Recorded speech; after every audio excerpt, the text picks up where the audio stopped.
Bem, a nossa lição está no livro de Hebreus, capítulo 11. Vamos abrir as nossas Bíblias para Hebreus 11. Hebreus 11. Nós vamos ler esse capítulo da seguinte maneira. Eu lerei um versículo, as mulheres lerão outro e os homens o terceiro. E assim até terminar a leitura. Hebreus 11. Vou começar, depois os homens, depois as mulheres. Ora, a fé é a certeza de coisas que se esperam, a convicção de fatos que não se veem. Os homens.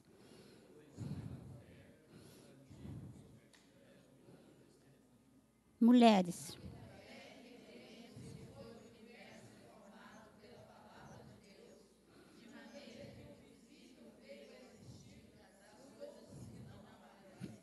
Pela fé, Abel ofereceu a Deus mais excelente sacrifício do que Caim, pelo qual obteve testemunho de ser justo, tendo a aprovação de Deus quanto às suas ofertas. Por meio dela também mesmo, depois de morto, ainda fala.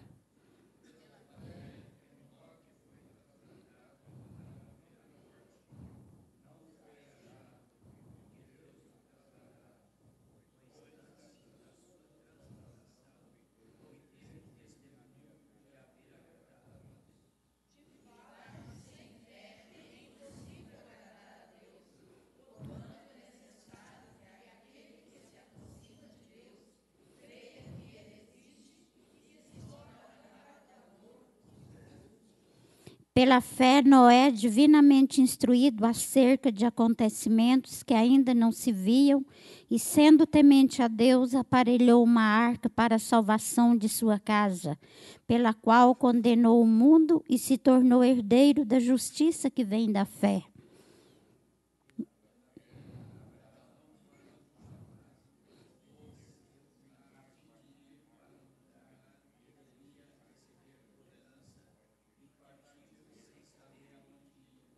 Pela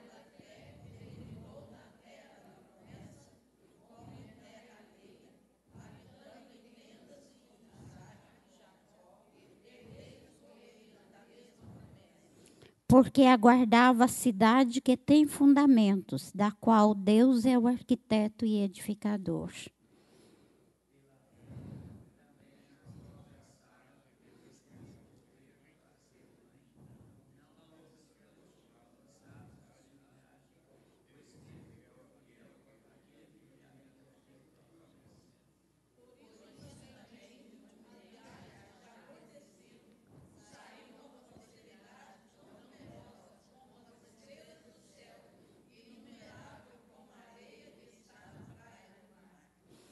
Todos estes morreram na fé, sem ter obtido as promessas, vendo-as, porém, de longe, saudando-as e confessando que eram estrangeiros e peregrinos sobre a terra.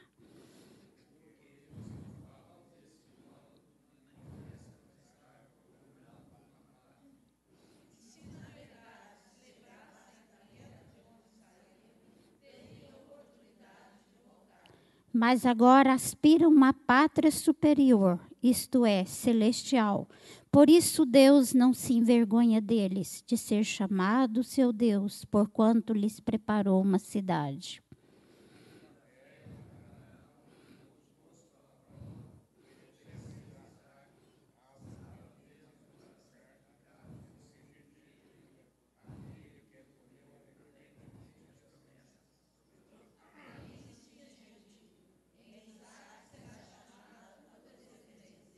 Porque considerou que Deus era poderoso até para ressuscitá-lo dentre os mortos, de onde também figuradamente o recobrou.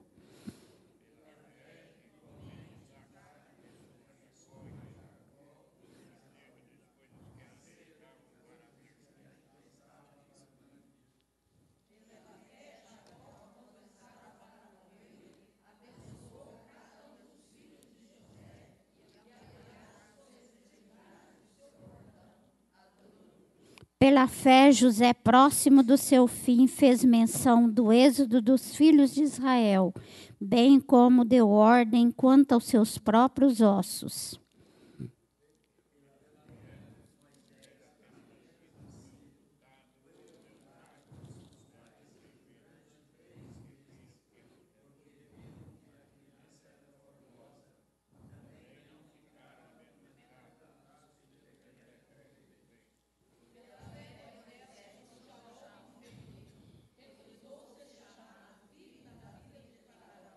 Preferindo ser maltratado junto com o povo de Deus a usufruir prazeres transitórios do pecado.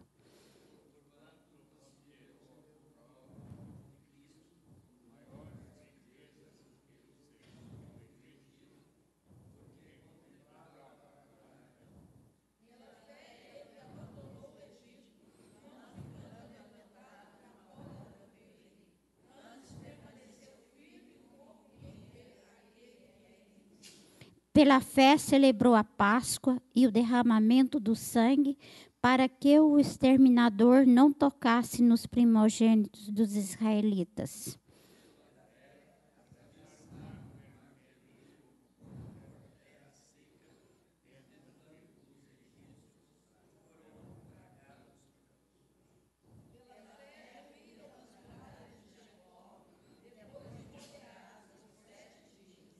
Pela fé, Raabe, a meretriz, não foi destruída com os desobedientes, porque acolheu com paz os espias.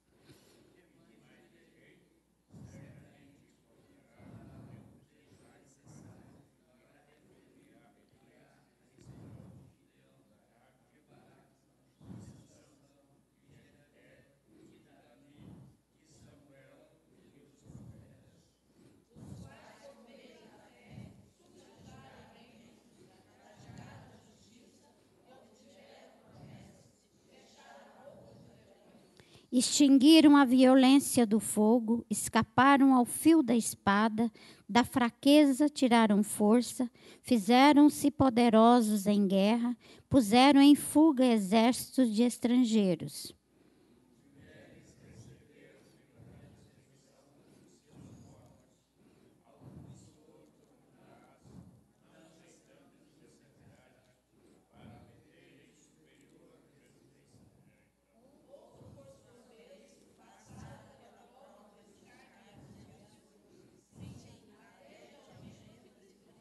Foram apedrejados, provados, cerrados pelo meio, mortos a fio da espada, andaram peregrinos, vestidos de peles de ovelhas e de cabras, necessitados, afligidos, maltratados.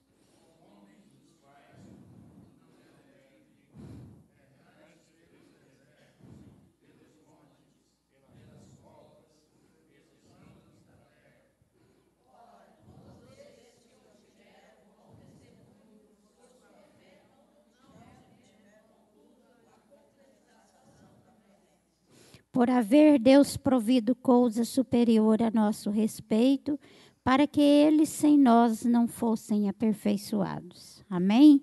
Que Deus dirija a sua palavra para nos abençoar. Bem, como nós falamos, a lição hoje trata de fé. São 40 versículos dedicados à fé. Muito, né? Muitos versículos para ver a importância da fé. E hoje o que nós queremos? É entender o que realmente é fé, né, dona Ivanete? Eu acho que todo mundo aqui tem fé, entende, sabe, mas é sempre bom relembrar e meditar o que realmente é a fé e o que ela tem representado na nossa vida. E também sermos reforçados pelo testemunho daqueles que viveram pela fé, não é, Zé Maria? Que é o objetivo da lição. E saber que pela fé tudo é possível. E que sem fé não se agrada a Deus. Então, tudo é possível pela fé. E que sem fé não agrada a Deus.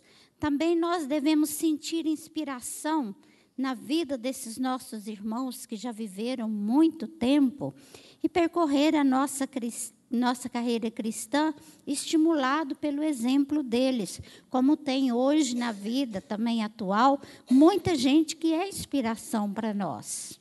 Se a gente fosse pedir aqui na classe para vocês hoje mencionarem nomes de pessoas que merecem serem observadas pelo seu testemunho de fé, eu sei que apareceria muitos nomes, porque mesmo dentro da nossa igreja, mesmo aqui nesses bancos, nós teríamos pessoas de fé que devem ser lembradas, né, inspiradas, ou que servem de inspiração para nós.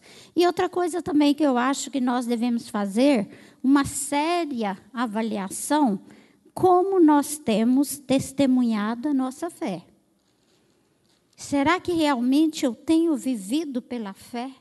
Será que realmente a minha fé é testemunho para outro, como foram aqueles crentes antigos?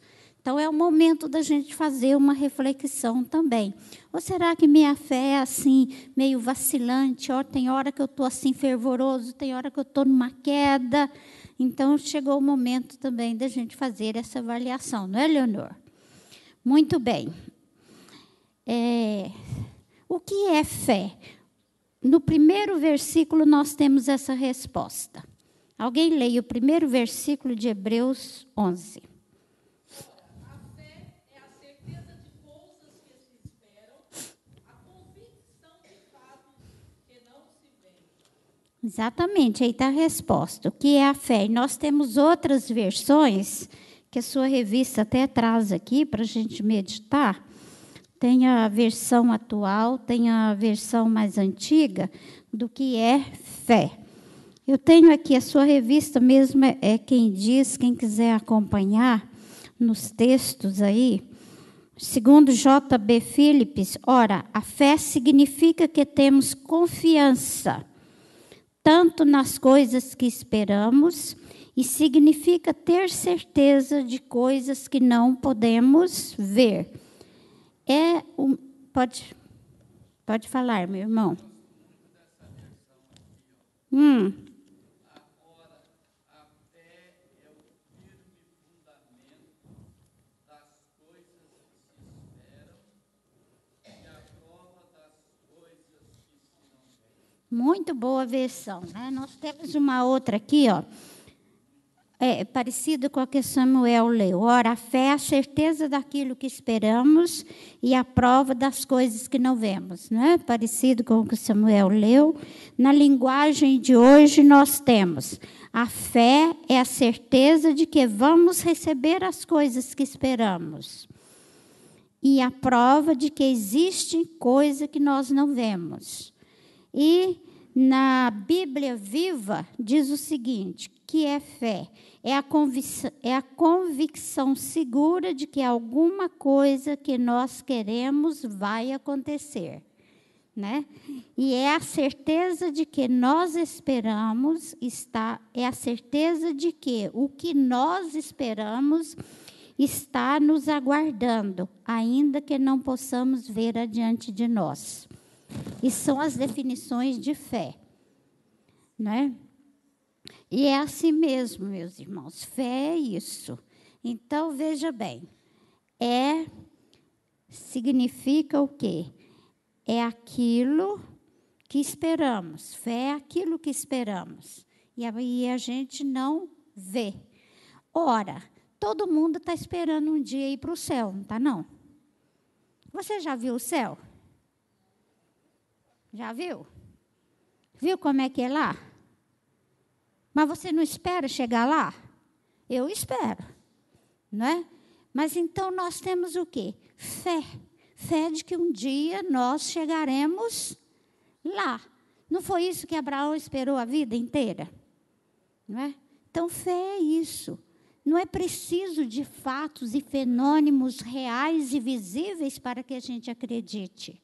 Nós acreditamos pela certeza de um Deus poderoso que nos ama e nos faz ter essa esperança. Agora, também fé não é aquela coisa de assim, Ah, eu tenho fé, eu posso deitar e descansar.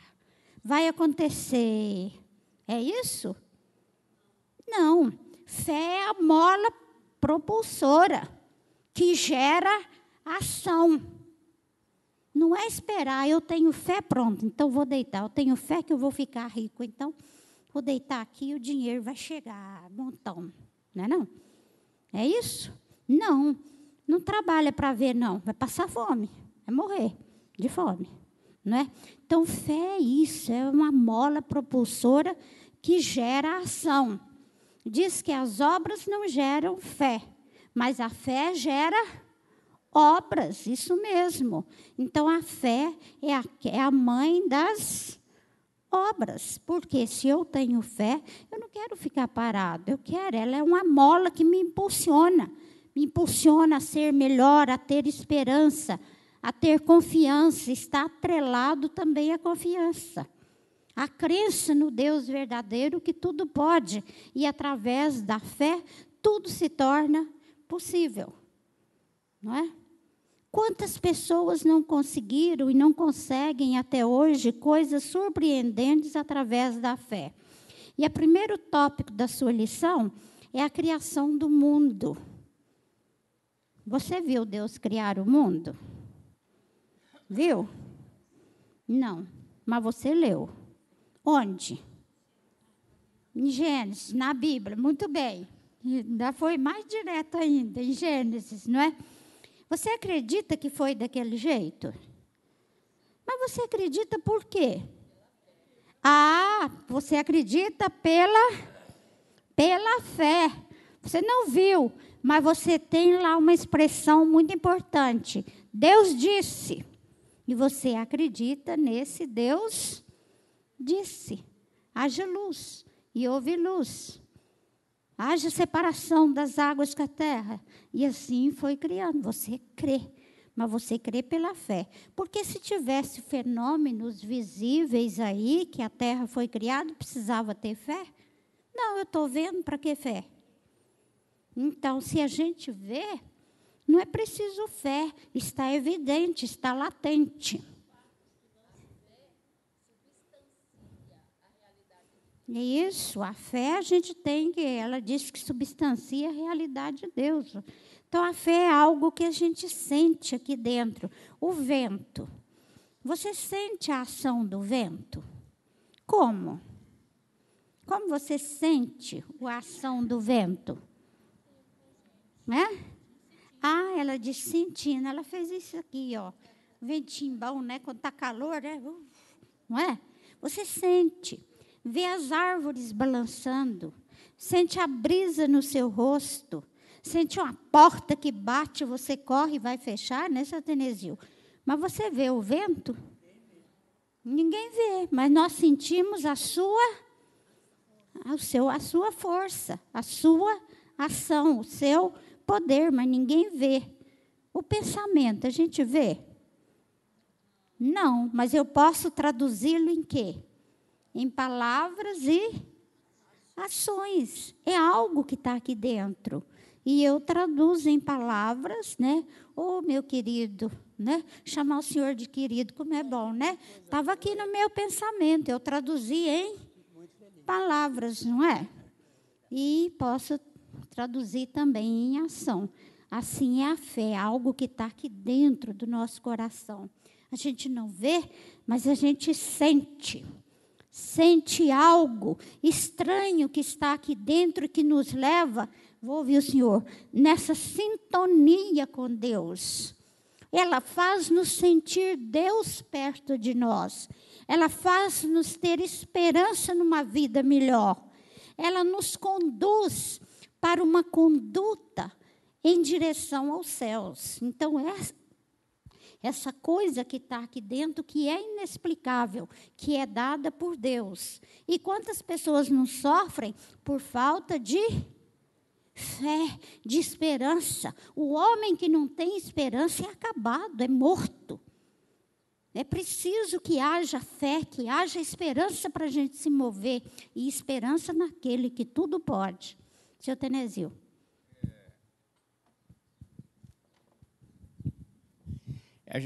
Quando a gente estuda a Bíblia um pouco sobre a fé, a gente fica pensando a sabedoria de Jesus. É claro que ele era Deus, né? Ele era muito sábio.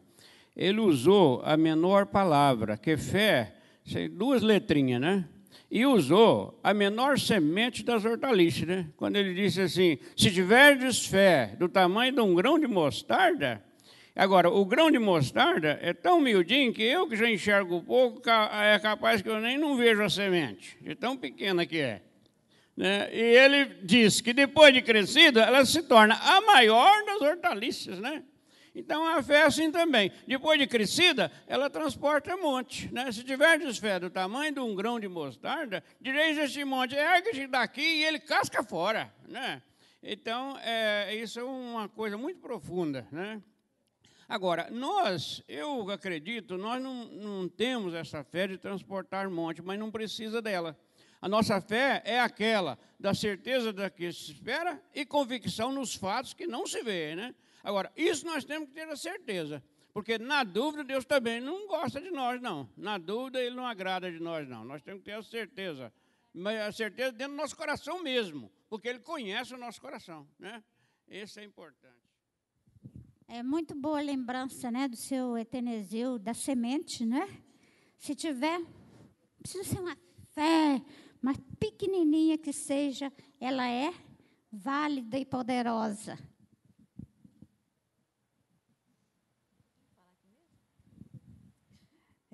Eu gosto muito desse texto de Judas, versículo 3, quando ele fala que a gente tem que pelejar pela fé.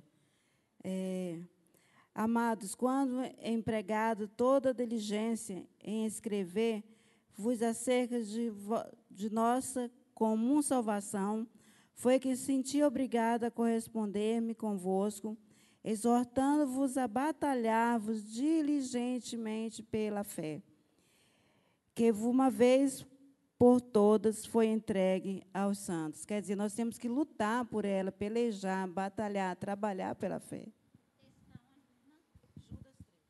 Ouvir Judas aconselha a gente batalhar pela fé. Será que a gente pode pedir a Deus mais fé? Pode, tem na Bíblia, não tem? Se você sente que está enfraquecido, né? Peça mais fé. Porque a nossa vida, de repente, num determinado momento, faz com que a gente se torne assim meio morno. E a palavra de Deus diz que o morno não tem o quê? Aceitação, vomitarei, não é? Então, é muito perigoso. Então, é preciso que haja fé. A seguir, a sua revista traz aqui alguns exemplos de fé. Né? A fé dos antediluvianos. Primeiro, ele fala sobre Abel e Caim.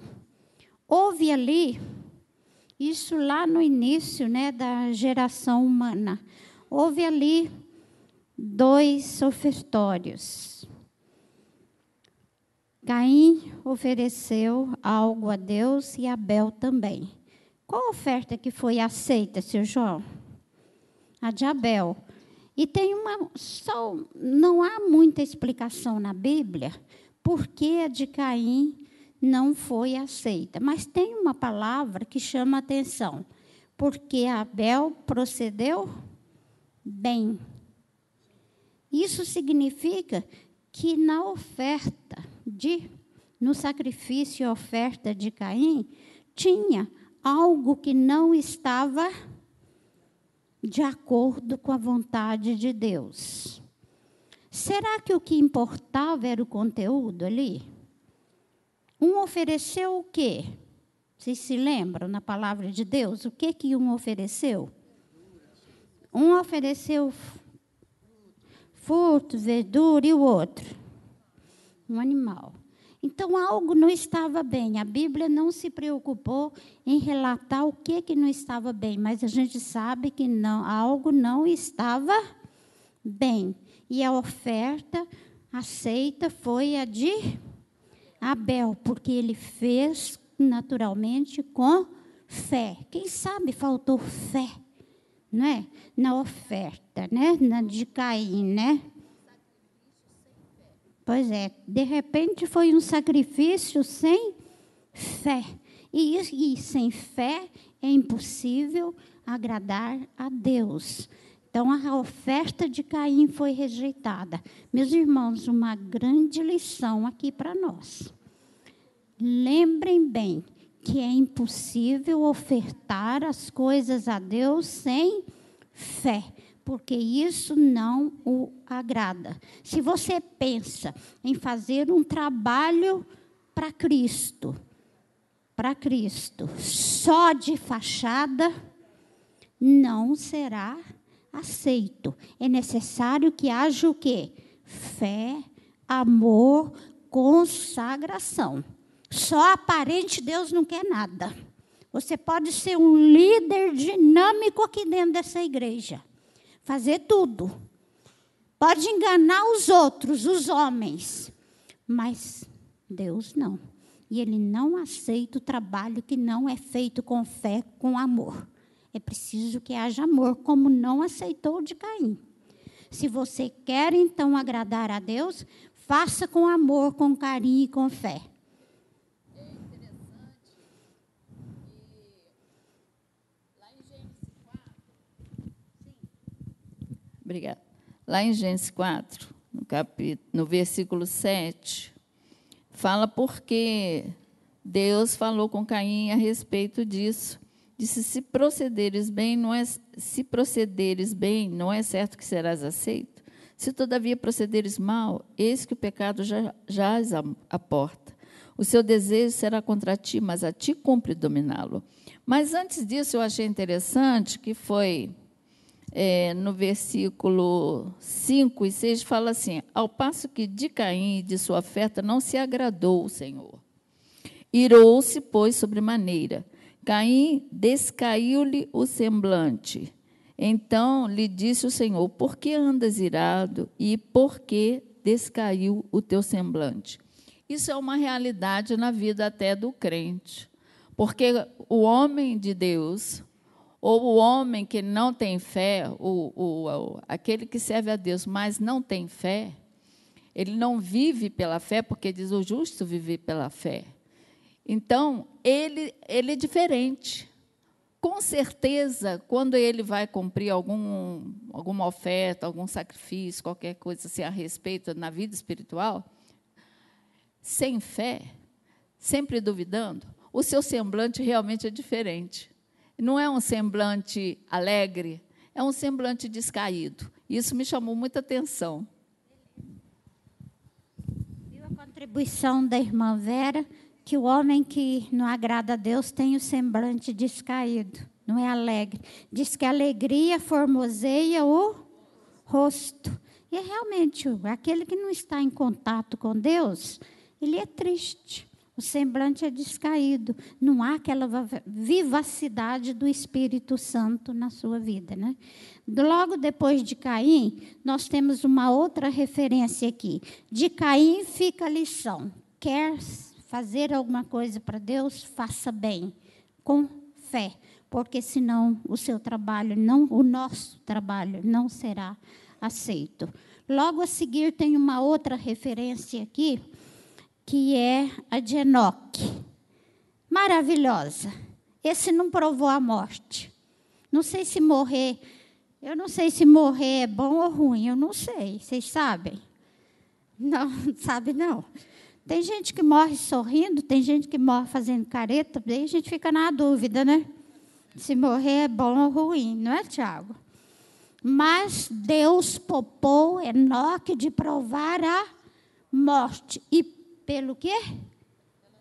Pela fé. Ou se nós tivéssemos fé bastante para não provar a morte, hein? Eu acho que seria bom, né? Nós íamos direitinho, ó, sumia. Seria muito bom. Mas acho que está tão difícil, uma fé tão potente assim, que nos leva dessa vida direto para o céu. Mas Enoque teve. É possível, pela fé, ir direto para o céu sem morrer. Se Jesus vier antes de a gente morrer, aí nós vamos. Aí vai ser bom. Todo mundo vai subir com ele. Isso vai ser legal, né? Mas Enoque, pela fé, não provou, não passou pela experiência da morte, seja ela boa ou ruim. Não é? Mas ele foi direto. E logo a seguir fala de um outro homem. Nós estamos seguindo a sua revista, vocês podem ir acompanhando. Logo a seguir fala de um outro homem que é Noé. Gente, Noé me impressiona. Sabe por que esse homem me impressiona? Porque Deus chegou e falou para ele, faz aí uma arca, né? Naquele tempo não tinha essas máquinas modernas, não. Era martelinho e prego. Não era? Mas não sei nem como era o martelo, talvez até de pedra. Martelinho e prego. Faz uma arca, porque virá um dilúvio e você vai salvar você e sua família. Eu penso que muita gente chamou Noé de doido. Com certeza, né? Doido, aquele barulhinho, tac, tac, tac, tac, todo dia. Muitos anos. Quantos anos, senhor João? 40 anos. Olha como era difícil fazer uma arca. Hoje faz em 4 dias, né? Foi 20? Né? Foi 20? 120?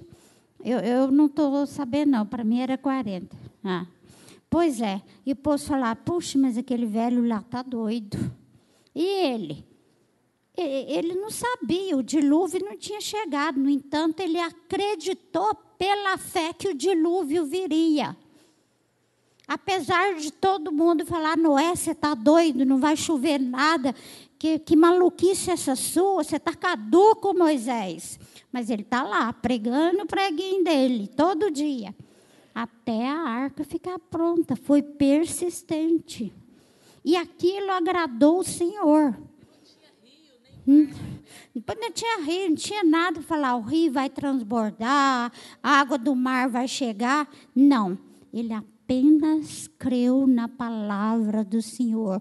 O Senhor falou, eu farei, porque o Senhor disse que virá. E se o Senhor falou, a água parou. Não é não? Aí você falou, a água parou. Então Deus falou, é verdade, Ele não falha. A sua palavra é eterna, não tem variação nem sombra de dúvida. E ficou, e na hora que o dilúvio chegou, ele entrou com a família. E quanta gente deve ter, Moisés, socorre-nos. Moisés, ajuda-nos. Noé, ajuda-nos. Noé, tem misericórdia da gente. Não lembraram que duvidaram da palavra de Deus e receberam o castigo. Pois é, a Linda está falando. Por isso Deus fez a chave por fora, que quem sabe o coração dele bonzinho, né? Podia abrir e Deus queria mostrar que a sua palavra é real, não é? Então não adianta a gente pedir socorro na hora da morte, não. É preciso viver vida cristã. É preciso viver em consonância com a palavra de Deus. Nem que os outros nos critiquem. Hoje o mundo já aceita melhor, mas antigamente crente era muito criticado. Acho que esses moços aí, essa gente jovem, não viveu isso, não. Mas eles falavam, olha lá os protestantes. A gente era chamada até de protestante, não era, seu João? Oh, mas eu lembro, gente, eu já contei isso. Meu pai mesmo implicava muito com uma família que era vizinha nossa. Todo dia aquele pessoal arriava os cavalos e ia para a igreja. Meu pai falava, mas aquele povo não tem o que fazer. Não tem o que fazer, todo dia tem que ir para essa igreja. Os cavalos empencados de gente, uma meninada desce e lá vai o povo. Era muito criticado. E ainda hoje o mundo tem uma certa restrição em relação ao evangelho, ao crente. O primeiro pastor que chegou aqui foi o reverendo Alva Harden. Primeiro chegou o São Pedro, que era evangelista. Depois, o reverendo Alvahard.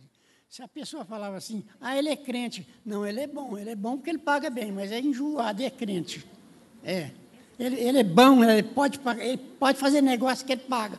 Ele é gente boa, mas ele é crente. Pois é, ele é bom porque paga, mas é crente, né?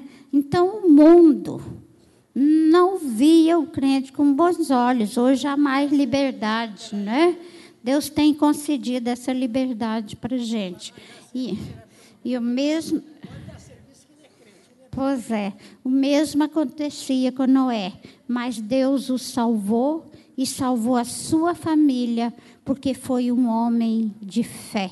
E Deus fez milagres. E Noé teve a oportunidade de descer em terra verdejante, não é? Porque creu na palavra de Deus com a sua família intacta. Porque uma coisa que a gente gosta muito é a família, né? A gente faz tudo pela família. E Deus deu essa graça para Noé, de ver os filhos desfilarem um a um, descendo da arca, pé enxuto, porque ele teve fé, ele creu. Então, se você quer a bênção para a sua família, crê. Mas crê de verdade na palavra de Deus, que a sua família será alcançada e abençoada, né? Crê na promessa do Senhor Jesus. Isso, é.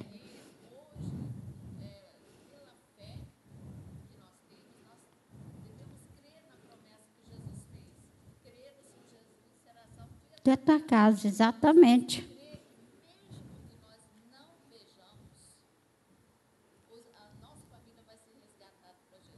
Ela falou uma coisa interessante ali. Muitas vezes a gente ora por um problema dentro da nossa casa, da nossa família, e a gente não consegue. A gente quer tanto que todos se rendam ao Senhor Jesus, e a gente não vê assim momentaneamente. E, de repente, você vai morrer sem ter essa bênção, mas a palavra de Deus alcança depois. Carlota Kemper orou 50 anos por uma pessoa assim como Moody, e aquelas pessoas só converteram com a morte deles. Eles não perceberam, mas Deus alcançou aquelas pessoas, porque Deus cumpre a sua promessa. Tu e a tua casa, como é que é o resto? Eu e a minha casa serviremos ao Senhor, não é? Então, se a gente não alcança hoje, mas lembre, meu irmão, vale a pena orar pelos problemas de dentro de casa, pelo filho, pela esposa, pelo marido, porque num determinado momento Deus vai alcançá-lo segundo a sua promessa. Amém? Vamos ver o próximo que está chegando aí. Quem é que vem agora? Nós temos agora a fé dos patriarcas. Falar de Abraão. Falar de Abraão é difícil, né? Um homem que nessa galeria de Hebreus 11 ocupou maior espaço. Ele foi primeiro um homem que obedeceu, a primeira coisa obedeceu. Ele estava lá na sua cidade pequenininha de Ur, e Deus disse um dia para ele: Abraão, sai da tua cidade, da sua terra, da sua parentela e vai para uma terra que eu te mostrarei. Nem conhecia, terra estranha. Você aí de óculos, se Deus te chamasse hoje, mandasse você deixar tudo e ir para um lugar novo, diferente, você iria? Hoje ele ia, e amanhã? Então, é muito difícil, né? Abraão podia dizer: mas, Senhor, que coisa estranha é essa? Eu sair, deixar todo mundo, ir para um lugar que eu nem conheço, levar minha família, sem estabilidade, embora que era... Mas ele deixou tudo, né? Deixou tudo e foi obedecer o Senhor pela fé. Que ele não conhecia e não sabia o que estava esperando, mas ele sabia que aquele que o chamava era o Senhor de todas as possibilidades. Era o Senhor dos impossíveis também. Era o Senhor que ia dirigir, e ele acreditou piamente, deixou tudo e foi peregrinar por uma terra estranha. Foi fácil para Abraão? Não foi fácil. Né? A obediência não foi fácil. E ele passou dificuldade numa terra estranha. Porque Deus não prometeu para ele, não, vai Abraão, e tudo para você será um mar de rosas. Deus não fez essa promessa. Vai, anda, peregrina, e eu serei contigo. Essa era a grande verdade. Eu serei contigo. E ele acreditou piamente na palavra do Senhor. E ele teve experiências duríssimas, né? Experiências cuja fé era necessário para suportar. Vamos lembrar de um episódio. Num determinado momento, ele pediu a Deus que lhe desse um filho com a sua esposa, que era Sara. Ele ansiava pela chegada dessa criança. Ele queria realmente o filho da promessa. E já aos 100 anos, né, aos 100 anos é que esse filho chegou. Ele teve que esperar muito. Às vezes a espera faz a gente desanimar. Aí não. Eu sei se acontece com vocês, quando a gente está esperando alguém, é uma ansiedade, não é? Você sai na janela, olha ali, abre a porta, olha de cá, olha na curva do caminho para ver se ele vem. E Abraão, que esperou 100 anos. Mas ele não desanimou, porque o Senhor tinha falado que lhe daria um filho. Sara chegou a rir quando o anjo falou, não, você vai receber seu filho. Ela deu uma boa risada, uma risada assim, acho até de dúvida, né? Ela disse, até o costume das mulheres eu já não tenho mais. Como é que eu vou ter esse filho? Mas Deus disse, vai. E ele aguardou pela fé. E Abraão, 100 anos, mas, no entanto, o filho chegou. E em um determinado momento, o que Deus pede? O que Deus pede? Pede o filho. Gente, que loucura! Um filho que eu esperei 100 anos, agora Deus manda eu sacrificar esse meu filho que eu amo tanto.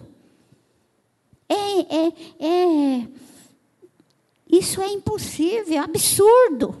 Ele poderia rezar, Deus, mas 100 anos esperando esse filho, agora o Senhor me manda sacrificar esse filho? Não vou não. De jeito nenhum. Eu acho que a gente reagiria assim. Entretanto, ele passa a mão no cutelo, né? E começa a subir o monte para cumprir a ordem do Senhor. É um homem que viveu pela fé, apesar das circunstâncias, ao meio que esse era um sofrimento muito grande. Zé Maria, você teria coragem de sacrificar o Murilo se Deus pedisse? Não. Eu também não sacrificaria. Você teria coragem, Leonor, de sacrificar sua neta? Não. Ninguém teria coragem. Olha a estirpe dessa fé. Olha a grandeza da fé de Abraão, que eu me sinto até envergonhada diante de tanta fé. E ele foi subindo. Triste? Eu creio que sim. Ele, né? E o filho depois pergunta, pai, aqui está a lenha, o cutelo, cadê o cordeiro para ser sacrificado? Gente, aquela pergunta dilacerou o coração daquele homem. Nossa, aquele pai já estava triste com essa pergunta, então seria ainda triste. E ele vai, quietinho, pela fé no Deus que é grande. E ele disse, Deus proverá. Rapidinho, para nós chegarmos ao fim. É maravilhoso para a gente essa prova que Deus passou para Abraão, né? Mas é muito edificante também para nós, no capítulo 22 de Gênesis, quando fala aqui no versículo 3, 4 e 5, diz assim: levantou-se, pois, Abraão de madrugada, e, tendo preparado seu jumento, tomou consigo dois dos seus servos e a Isaque, seu filho. Rachou lenha para o holocausto e foi para o lugar que Deus lhe havia indicado. Ao terceiro dia, erguendo Abraão os olhos, viu o lugar de longe. Então, aqui está a coisa maravilhosa, é esse texto aqui do versículo 5.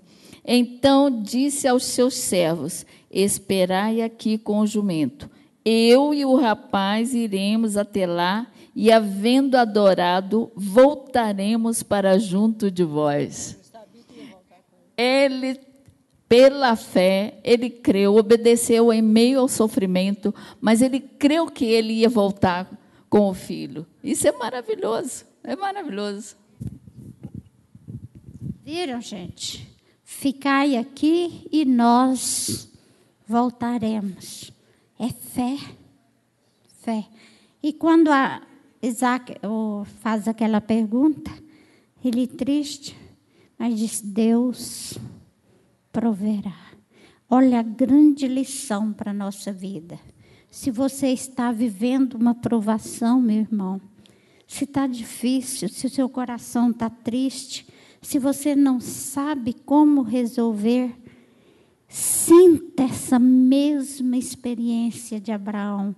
Deus, o meu Deus, que é grande, que é poderoso, Ele virá em meu socorro. Meu Deus há de prover o que é melhor para mim. Então, se a provação é grande, sinta essa mesma experiência de que Deus é grande e Ele proverá tudo o que é necessário para a sua vida, desde que o seu coração esteja alimentado por uma fé genuína em Jesus, que tudo pode. Não é? É isso aí. Deus proverá. E Abraão, diz a palavra de Deus, que ele esperava também pela fé uma pátria nova para ele. Que era quem? Era o quê? Os céus, a pátria celestial. E nós estamos aqui vivendo a nossa carreira cristã em meio a provações e dificuldades, com esperança numa vida melhor, abençoada com Jesus Cristo. Não é isso? Vamos ver o outro personagem que a nossa revista vem hoje. Qual a lição para nós? O próximo personagem é Isaac e Jacó, não é? Que também viveram pela fé, não se destacaram muito, mas também deram continuidade à história do povo de Israel. E a seguir vem José. José é uma figura belíssima que eu admiro profundamente. Ele era filho de quem? De Jacó. Quantos irmãos ele tinha? 11. E seus irmãos gostavam muito dele, né, Inês? Gostavam? Não? Não. Por quê? Era filho de Raquel. E Jacó tinha uma certa preferência, não tinha? E preferência é perigoso, não é não? Causa ciúme, inveja. E os irmãos ficavam todos enciumados, né, Davi? Por isso, pai não pode ter preferência, não, é perigoso. Né? Tratar com igual, todos com igual. Né? Preferência machuca. Né? E não é errado a gente, por exemplo, gostar mais de uma pessoa, ter mais afinidade, não. Não é isso que eu quero dizer. Que o próprio Jesus tinha amigos particulares. Pedro, ele teve 12 discípulos, que eram seus amigos. Entre eles, Pedro, Tiago e João. E mais íntimo, João. Tinha mais afinidade com Jesus, compreendia mais amoroso, inclinava a cabeça no peito de Jesus, não é? Então, não é, às vezes você pode ter um amigo por excelência. Não é errado, Jesus mesmo teve. Mas em casa é muito difícil a gente mostrar preferência por um filho que o outro pode se sentir desanimado. E foi o que aconteceu na vida de Jacó, embora ele tenha sido um patriarca. Mas como ser humano ele estava errado nessa maneira, não é? De tratar os seus filhos. E isso causou inveja e ciúme. Então nós temos como pais de ter muito cuidado. Mas vamos a José. A primeira coisa, ele foi jogado no poço. Difícil, né? Vida sem esperança. Nem tinha um lá que não estava concordando muito, não, mas mesmo assim ele foi para o poço.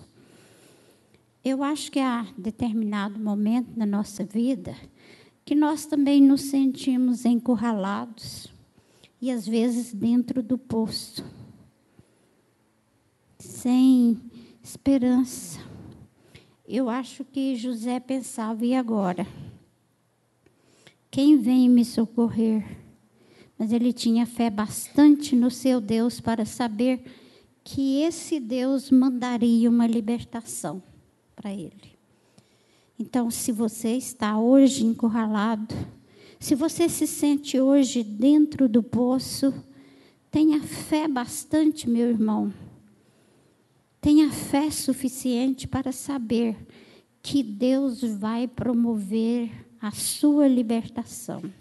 Que Deus vai tirá-lo de dentro do poço. Você não vai ficar lá, porque seu Deus é grande e está atento à sua vida, desde que você seja homem ou mulher de fé. E Deus usou os próprios irmãos para tirá-lo do poço. Os próprios que jogaram, os próprios tiraram, embora o tenha vendido para mercadores. E ele foi parar onde? No Egito. E ali ele estava na casa de quem? Potifar. E ele tinha uma mulher bonita, né? A Bíblia não fala que ele tinha, né? E todas as tentações vieram para cima de José. Aquela mulher começou a cobiçá-lo. Aí fica um recado para os jovens. Se você tem fé suficiente, Deus te dá força para romper a beleza maligna. A beleza que não é de Deus. Aquela mulher, eu acho que ela era muito linda. Mas José teve força suficiente para dizer não àquela beleza que não era de Deus, mas uma beleza pecaminosa. Pois foi pela fé que ele venceu a tentação. E pela fé nós venceremos as tentações da nossa vida. Porque nós somos tentados. Às vezes a gente deseja coisa que não pode. A tentação vem. Às vezes eu quero muito dinheiro que eu não posso ter. Às vezes eu quero aquele emprego que meu colega tem, mas é dele, não é meu. Às vezes eu estou sendo tentada, mas a fé nos torna forte e nos faz vencer as tentações. Não é? E por causa disso, ele foi jogado onde, dona Luizinha? Porque ele recusou essa beleza satânica da mulher de Potifar. E ele foi jogado onde? Na cadeia. Viu o sol nascer quadrado. Pensa que experiência esse servo de Deus está passando. E a gente às vezes pergunta, por que, meu Deus? Um homem de tanta fé agora jogado junto com os outros prisioneiros, vivendo as consequências tristes de uma prisão. A gente não entende. Porque nós somos pequeninos, por isso é que é aí que a fé entra. Porque Deus tinha coisa maior e estava preparando José para ser o quê? O governador do Egito. Deus, o segundo maior homem do Egito. Então, Deus nos prova, sim. Mas quando nós temos fé e vencemos, Deus dá uma vitória maior. Ele nos agracia, Ele nos abençoa, Ele nos proporciona coisas inesperadas. E que só Ele pode fazer. José, com tanta provação, saindo do campo, odiado pelos irmãos, indo para o fundo do poço, sendo vendido, sendo tentado, indo para a cadeia, ele ia esperar ser o segundo homem do Egito? Não, ele disse, minha vida está acabada, acabou tudo. Não, ele não ia esperar essa glória. Mas Deus o abençoou e glorificou. E fez ele grande no Egito, porque ele era um homem que obedecia e era um homem de fé. Então, pois é, foi para o Egito como escravo e tornou-se senhor. Oh, meu irmão, Deus nos tira da condição de escravo para fazer senhor. Só Ele. É só Ele que pode fazer isso. Enquanto o mundo tenta espezinhar, pisar, Deus liberta. Deus coroa. Deus ajuda. Porque você tem fé. Fé naquele que morreu por você. Então, com José, essa grande lição. Provação, mas fé. Vocês não são provados? Ou sua vida é uma maravilha? Boa, vidinha boa, deita, levanta, dorme, come um franguinho hoje, um churrasquinho amanhã. Que vidinha boa. Não é? É assim? Não, nós temos provas, nós temos lutas, nós temos dificuldades, e cada um com uma dificuldade, uma luta diferente. Mas há um versículo que Deus não prova além das nossas forças. Ele prova só até onde você aguenta. Aquele pedaço que você não aguenta, ele pula. Ele dá um salto. Né, Meire? Ele disse, bom, meu irmão, esse você não aguenta, então esse eu não vou te provar, não. Pensa em Jó, o quanto ele foi provado. Ele suportou tudo. E foi abençoado de maneira duplicada. Mas foi só até onde ele aguentou. A hora que ele não resistia mais, a bênção veio. Então, Deus nos prova só até onde as nossas forças vão. Às vezes a gente pensa, mas está difícil demais, eu não aguento. Aguenta sim, porque o Senhor sabe que você aguenta. Apesar da luta ser grande. Apesar de ser difícil. Mas Deus te conhece. Deus não dá carga maior do que a pessoa aguenta. É isso mesmo, seu João. Verdade. Vamos ver o próximo personagem. Depois de José, nós temos aqui mais alguns exemplos. Vem Moisés. Ixi, Moisés é um baluarte, não é? Moisés é um baluarte. A vida de Moisés começou com a fé da mãe. Não foi? Com a fé da mãe. No tempo que ela gerou Moisés, havia uma ordem do rei. Sabe qual é essa ordem, Berlânia? Lembra? Lembra, não? Lembra, Cida? É homem? Mata. Né?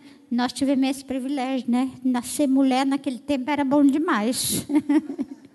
Porque se nascesse homem, morria. Tinha que nascer mulher mesmo. E Moisés, então, Jocobed, né? Esperava o filhinho e sabia, né? Naturalmente, ela já, no seu coração. Nos hebreus, só nos hebreus. Povo, perseguição contra o povo de Deus, que tinha medo. O povo estava crescendo, prosperando. E esse povo vai mandar na gente? Então, vou matar tudo quanto é homem. Mulher, deixa que mulher não tem voz ativa, não. Não é? Naquele tempo não era assim? Então as mulheres deixam, mas os homens, ó, morte certa. E Jocobede ficou muito preocupada porque ela ia ter Moisés. Então, na sua cabeça, ela arquitetou um plano. Não é? Um plano parece que para a gente assim ingênuo, mas naquele tempo deu certo. Fez um cestinho, né? Botou Moisés, quando nasceu, dentro daquele cestinho e levou lá para onde mesmo? Para o Amazonas? Ah, para o Nilo, isso mesmo. Levou lá para o Nilo, né? E mandou a irmãzinha lá ficar de butuca. Você fica lá vigiando o que vai acontecer. E a irmã lá no meio daqueles... Como é que chama aquela planta, Samuel? Esqueci. Junco, né? Ficou olhando o que ia acontecer. De repente, puxa, Deus mandou uma grande figura. Uma pessoa poderosa para buscar Moisés lá das águas. Mandou a princesa.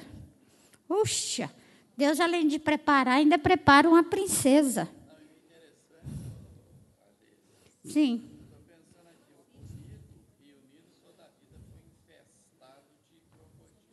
Pois é.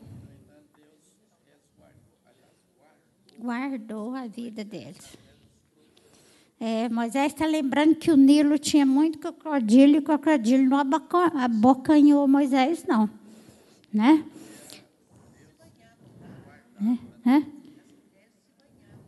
As mulheres se banhavam, exatamente. Aí a princesa levou. Olha, Deus tinha um plano na vida de Moisés. Ele precisava ser um líder, e um líder de força e poderoso. Ele precisava de uma educação esmerada. Ele precisava conhecer, e a própria revista sua diz que ele tinha conhecimento de muitos ramos de matemática, e tanta coisa ele sabia, né? Filosofia, tanta coisa, sua revista, né? Então, o homem, o líder, deve estar sempre bem preparado, porque ele ia dirigir uma nação.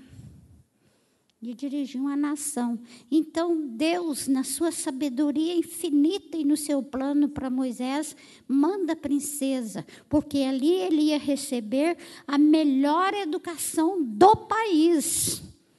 Não era uma educaçãozinha qualquer, não. A melhor. Porque Deus tem para nós o quê? O melhor. Deus tem para nós o melhor. E mandou aquela princesa, ele passou quantos anos lá? 40 anos lá no castelo, se preparando.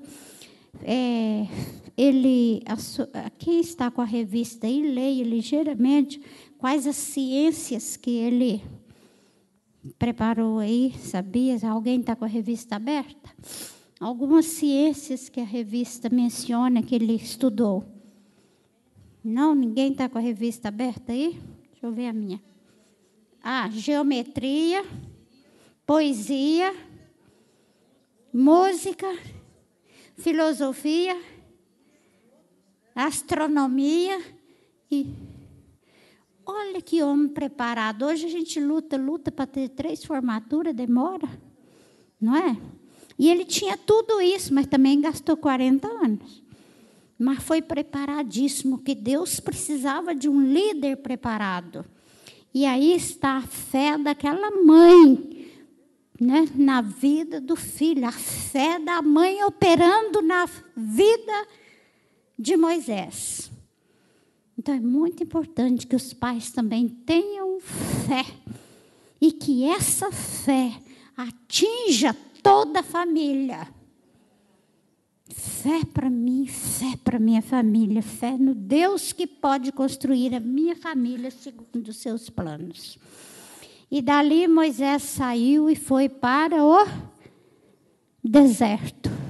Quantos anos ele passou assim meio inativo? 40. Mas Deus precisava, que ele tinha experimentado do bom e do melhor. Ele precisava viver a experiência difícil do deserto. Era a outra preparação que ele precisava. guardar o rebanho, conhecer a vida do deserto. E ali ele passou mais 40 anos, até que Deus o chamou. E Deus o chamou onde? No monte. E através do quê? Da sarça. Vocês já viram uma sarça, um fogo não queimar? Já? Quando você bota fogo nas coisas, ele queima? Por incrível que pareça, e depressa, não é? Pois aquele não. Aquele fogo estava latente naquela sarça e não queimava a sarça. Ali Deus falou com Moisés e chamou atenção. O fogo aqui não consome. E ali ele recebeu o chamado de Deus. E ele foi realmente guiar o povo de Deus, Israel de Deus, pelo deserto, onde teve muitas provações, mas viu também acontecer muitas maravilhas. As pragas, o poupar da vida dos primogênitos, o mar vermelho, pé enxuto, da vara, pois é, daquela cobra, a vara vira cobra, não vira cobra, né? A sarça, né? Pois é. E tornou-se um grande baluarte na igreja de Deus. O maná que caía do céu. As águas que brotavam da pedra. Já viu pedra da água? Mas com Deus dá. Já pensa bem, com o nosso Deus, pedra da água. Gente, é maravilhoso ser crente em Cristo. É maravilhoso ter fé que eu posso fazer brotar água das rochas. E no sentido real, é que às vezes os nossos problemas parecem uma pedra bruta. Mas de repente aquela pedra fica maleável e as bênçãos vão espalhando, brotando cristalinamente na nossa vida. É maravilhoso, não é? Cristalino, pedras brotam, as bênçãos saem em grande proporção e você bebe aquelas bênçãos. Você bebe aquelas bênçãos pura, cristalina, que vem do céu. E aquela água veio do céu. Porque de uma pedra para outra água foi Deus. E as bênçãos nossas vêm do céu e a gente bebe e sente bem, poderoso lá, não é? E Moisés viu tudo isso. Faltava pão, manazinho do céu, não é? Nossa, que bênção. Mas é um homem de fé. Pois é. Não sabia andar? Muitas vezes na nossa vida nós chegamos numa situação, e eu acho que todo mundo já passou por isso, que não sabe que direção tomar. Muitas vezes nós somos atropelados pela dúvida e não sabemos, eu faço isso ou aquilo. Não sabe a direção tomar. E Moisés estava assim, não sabia, não conhecia. O deserto não era muito conhecido aquele caminho para ele. Então Deus disse, vou resolver seu problema, Moisés. Fica atento. De noite eu vou pôr uma coluna de fogo. Porque de noite você vai enxergar o fogo. E de dia eu vou pôr uma nuvem escura. E você vai seguir essa coluna e essa nuvem. Que bondade do Senhor Jesus para aquele homem. E nossa vida é assim também, meus irmãos. Quando você está na dúvida, não sabe a direção que tomar, olhe para cima. E Deus há de colocar uma nuvem brilhante no seu caminho. E você vai saber a direção certa que toma. Como Moisés foi, né?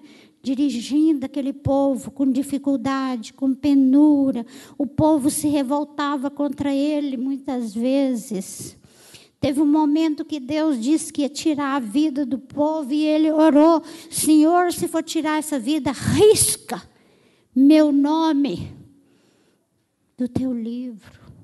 Ele amava tanto aquele povo que ele colocou a sua vida em troca da vida do povo. E Deus o abençoou e ele foi preparando Josué até que ele pudesse, né, assumir o comando. Então eu digo, ser líder não é fácil. É muito difícil. A gente recebe pedrada, recebe ingratidão. Isso é normal da vida. Mas aquele que tem fé vence os trancos e os barrancos. Vence. Vence. Com fé você vence tudo, como Moisés venceu. Não é, Maria Neire? Vence tudo. Moisés, ele teve medo no início, eu não sei falar. Então, é uma insegurança que nós temos quando nós somos convidados para estar trabalhando na obra do Senhor. Mas eu não consigo. Tem o Zé Maria, tem a Tia Alice, tem fulano. Então, parece que a gente sempre quer empurrar para outra pessoa. Mas quando o convite é de Deus, nós temos que confiar que Ele vai capacitar. Exatamente, tem que ter fé suficiente que Deus vai capacitar, né? É isso que ela falou é interessante. Ele teve medo no início, ele era gago, ele não queria falar. Mas quando Deus nos convida pela fé, nós temos que crer que Deus capacita. Será que Moisés achava que ele ia ter capacidade para guiar aquele povo por um deserto? Não, ele achou difícil. E muitas vezes nós somos convidados para fazer um trabalho, a gente tem medo também. Mas nós temos que acreditar que Deus capacita, porque Ele pode e tem todos os poderes para nos capacitar para fazer o trabalho. Então, Moisés é um exemplo de vida para a gente, né? E ele... Sim.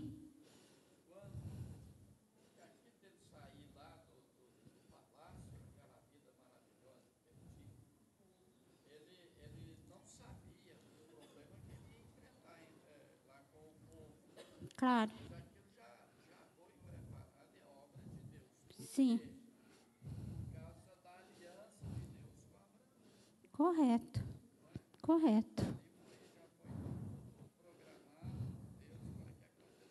E Deus tem.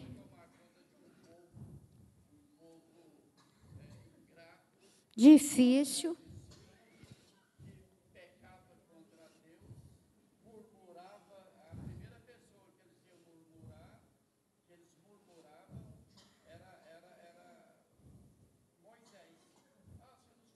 Isso.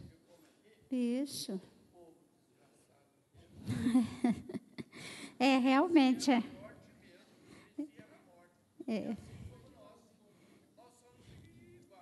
E a ingratidão é muito forte, né, Samuel? A ingratidão é muito forte. A seguir, nós temos outros exemplos de fé. Vamos depressinha, né? Tem lá os muros de Jericó. Já pensou rodear uma cidade 7 vezes e depois ela cair? Oh, mas seria bom demais se eu pudesse rodear uma casa de um assaltante aí e, de repente, aquela casa caísse. Não seria bom? Eu acho, não sei. Eu não sei. Montuou, Jericó montuou 7 vezes, mas só tinha uma coisa. Tinha que rodear 7 vezes. Olha bem aí a nossa tarefa. A nossa tarefa não pode ser incompleta, não, né, Maria Neire?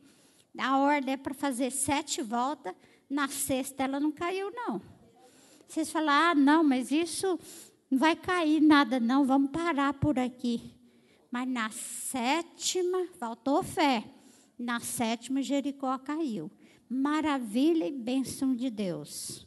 Raabe, a sentença é que ela era uma prostituta e deveria ser morta juntamente com os outros, com a casa de seu pai e todos os bens saqueados. Mas como ela foi uma mulher de fé, ela foi poupada dessa sentença por ter fé, por ter hospedado os espias que Josué mandou, né? E assim, se eu fosse pedir vocês aqui, cada um conta uma experiência de fé muito quantas experiências nós ouviríamos hoje. Eu tenho certeza disso. O tempo é que não dá, mas seria muito bom. Às vezes eu fico pensando assim também, lá fala dos juízes, com que instrumentos, a campainha já bateu 2 vezes, não foi? Com que instrumentos Gideão ganhou uma luta e venceu os exércitos? Quais eram os instrumentos dele? Você se lembra? Você vai falar para mim. Sandro, lembra? Não recorda. Você? Lembra, linda? Deus sabe, ele não teve instrumento. Ele foi no Deus, o anjo apareceu para ele e falou para ele separar. Foi o Espírito de Deus na vida dele. Sim. Mas ele levou 3 instrumentos para ganhar a guerra. Quem se lembra? Não, Gideão. Sansão matou 1000 homens com a queixada de jumento. Isso. Trombeta é um instrumento. Outro. Uma tocha. O outro. Pote. Olha como é que Deus age diferente. Mandar um homem para a guerra levando um pote, uma tocha e o quê? E uma trombeta. Oxe, é festa, né? Mas vai, Gideão, vai com isso. E só 300 homens, que tinha muita gente, né? Pois é, vai. E Gideão foi. Levou a trombeta. De repente, na hora da guerra, né? Pam, pararam, pam, pam, que barulhão tocando. Pote, tuque, tuque, tuque, quebrando tudo, né? E os potes, né? E a luz iluminando tudo. Quando o inimigo escutou aquele barulho e viu aquilo, ó, deram no pé. Diz a própria Bíblia que eles saíram correndo. Olha o poder de nosso Deus. E Gideão podia falar, Senhor, mas como é que ganha uma guerra com isso? Com pote vou ganhar a guerra? Né? Porque ele teve fé na palavra de Deus e foi e ganhou a luta. Então, gente, vale a pena levar os potes. Vale a pena carregar as trombetas. E vale a pena acender as tochas vivas da fé, né? Para que a gente ganhe a guerra aqui nesse mundo que ela está braba. Não está braba? O mundo não está uma perversão. Cada dia, criminalidade, televisão, propaganda, jornal, a coisa está uma guerra nesse mundo. Mas leve, gente, a tocha da fé, né? O pote da esperança. E nós venceremos a luta. E vamos, com fé, habitar a mansão celestial. E diz que a nossa fé é superior a dessa grande nuvem de testemunhas, porque eles só anunciaram a vinda de Jesus. E nós tivemos o privilégio de ver a chegada do Messias. E ele é o maior.